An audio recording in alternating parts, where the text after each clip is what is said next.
Hello दोस्तों, आपको 90 ज्ञान चैनल में स्वागत है। आज गौतम बुधवार और एक शिष्य की कहानी चलिए शुरू करते हैं। बुधवार का एक शिष्य बुधवार के संदिग्ध में 6 वर्षों से था। वो एक दिन महात्मा बुधवार के पास आया और बुधवार से कहा, है बुधवार, मुझे आपके पास है 6 साल हो गए, मेरे बाद कितने शिष्य आए, उन्हें आपने इस बीच किसी एक दिशा में ज्ञान देने के लिए भेजा, लेकिन मुझे अभी तक नहीं भेजा। क्या मुझे अभी तक बुद्धत्व प्राप्त नहीं हुआ? बुधवार मुस्कुराए और बोले, यह तो तुम्हें खुद समझना होगा कि तुम्हें बुद्धत्व प्राप्त हुआ है या नहीं। शिष्य बोला, हे बुधवार, आपने मुझे इन 6 सालों में जो भी उपदेश दिया मुझे वो सब याद है। आपकी बताई एक एक बात मुझे याद है। आप मुझसे भी पूछ सकते हैं, मैं आपको हर उत्तर देने के लिए सक्षम हूँ। आप मुझे एक मौका तो दे ताकि मैं किसी भी दिशा में जाकर लोगों को आपके ज्ञान के बारे में भी बता सकूं। बुधवार ने कहा, ज्ञान की बातों को याद रखने से कुछ नहीं होता जब तक आप उसे अपने आचरण में ना लाओ। जब तक आप किसी भी चीज को अपने आचरण में नहीं लाओगे तब तक आप दूसरों को नहीं कह सकते कि वो उसे अपने आचरण में लेकर आए। शिष्य ने कहा, जो भी हो, कृपया आप मुझे एक मौका दे, आप मुझ पर भरोसा रखें। मैं सभी को अपने ज्ञान से प्रभावित कर सकता हूँ। मैं लोगों को ऐसी बातें बता सकता हूँ जिससे उनके जीवन में शांति आएगी और वो शांतिपूर्ण अपना जीवन जी सकेंगे। बुधवार ने कहा, अभी तुम तैयार नहीं हो, जब तुम तैयार हो जाओगे मैं तुम्हें खुद सही मार्ग पर जाने के लिए कहूँगा। शिष्य ने कहा, क्यों बुधवार, आपने मुझे इन 6 वर्षों में इतना भी ज्ञान नहीं दिया जिससे मैं लोगों को प्रभावित कर सकूं। बुधवार ने कहा, ठीक है, तुम पूर्व दिशा की तरफ जाओ, वहाँ तुम्हें एक गाँव मिलेगा, उससे तुम भिक्षा मांग कर लाओ और वहाँ के लोगों को अपने ज्ञान से मदद करना। कल सुबह तुम वहाँ अकेले जाना और शाम को आकर मुझे बताना तुमने कैसे वहाँ के लोगों की मदद की। वह शिष्य ये सब सुनकर बेहद खुश हो गया और बुधवार का आशीर्वाद लेकर चला गया।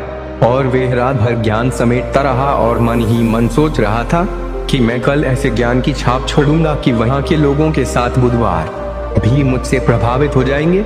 सुबह उठकर वो महात्मा बुधवार को प्रणाम करने गया। उन्हें प्रणाम कर वह पूर्व की तरफ निकल गया। शाम को जब वह वापस आया तो बुधवार ने देखा कि उस शिष्य के माथे पर चोट लगी है और खून बह रहा है। बुधवार ने उसे पट्टी की और पूछा, तुम्हें यह चोट कैसे लगी?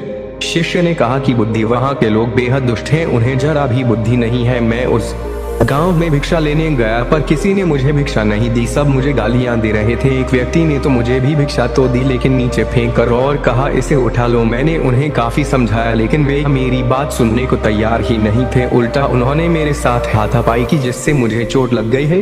बुधा, आप मुझे दूसरी जगह भेजे जहाँ के लोगों में बुद्धि हो, इस तरह ना हो। बुधवार उसकी बात सुनकर मुस्कुराए और बोले कि अगर तुम्हें दूसरे गांव में भी ऐसे ही लोग मिले तब तुम क्या करोगे? शिष्य ने कहा, है बुधवार, ऐसे लोगों को कोई ज्ञान नहीं दे सकता, वह लोग अज्ञानी है, उन्हें कौन समझाए? बुधवार ने कहा, वे लोग अज्ञानी नहीं बल्कि ज्ञानी हैं, उनके पास बहुत बुद्धि है परंतु उनके पास खुद का ज्ञान है।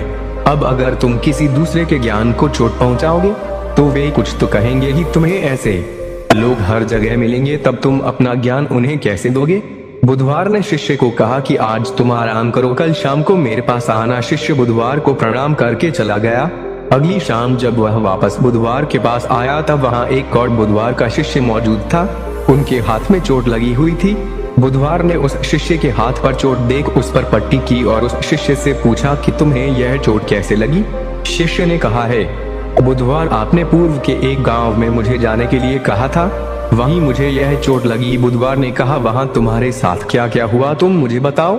शिष्य ने कहा, है बुधवार, वहां पर मैंने सबसे भिक्षा मांगी लेकिन किसी ने मुझे भिक्षा नहीं दी। एक व्यक्ति जिसने भिक्षा दी थी उसने भी वह मुझे जमीन पर फेंक कर दी और कहा, उसे उठा लो।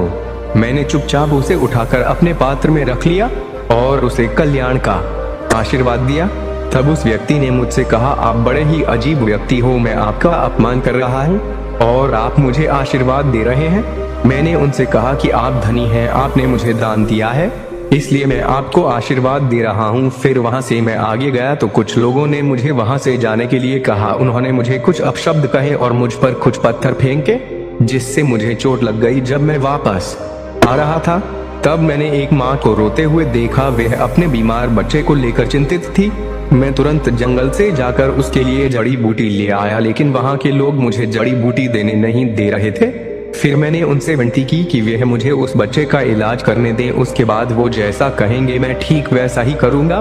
फिर जिस व्यक्ति ने मुझे भिक्षा दी थी उसने गाँव वालों को समझाया, तब उन्होंने मुझे उस बच्चे को जड़ी बूटी लगाने दी, उसके बाद वह बच्चा ठीक हो गया।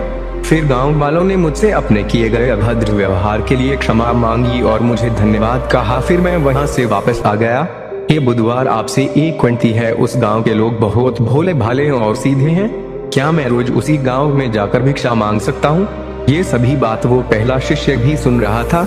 उसने यह सुनते ही बुधवार के चरणों में गिरकर कहा कि हे बुधवार, मैं समझ गया हूँ कि अभी मैं उस लायक नहीं हुआ कि दूसरों को ज्ञान दे सकूं। बुधवार ने कहा, हमें बाहर वैसे ही लोग दिखाई देते हैं जैसे हम भीतर से होते हैं। जब तक हम स्वयं को नहीं बदलते तब तक हम किसी को भी नहीं बदल सकते। खुद में परिवर्तन करना बेहद जरूरी है।